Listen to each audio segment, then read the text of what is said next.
இயேசு கிறிஸ்து இந்த 10 கட்டளைன்னு கடவுள் கொடுத்ததை அப்படியே வாழ்ந்து காமிச்ச ஒரு நல்ல மனிதன்னு சொல்லலாம். ஏன்னா மனிதனாக பார்த்தவர் இவர் தான். இவர் மனிதன் மட்டும் இல்லாமல் ஒரு கடவுள் கூட.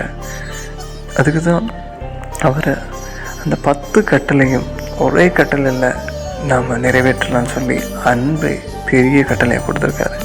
அதனால தான் தன்னுடைய விருந்தில் பங்கேற்க எல்லா தரப்பட்ட மனிதர்களையும் அழைத்தவர் இவர்.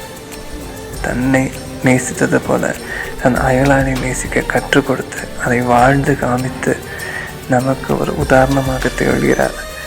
இவரை போல நாமும் நம்மை நேசிப்பது போல மற்றவரை நேசிக்க முயற்சி செய்வோம். ஒருத்தரை நாம் அன்பு செய்ய எதுவுமே தேவை கிடையாது. அதை நிரூபித்தவர் இவரை போல வாழ முயற்சி செய்வோம்.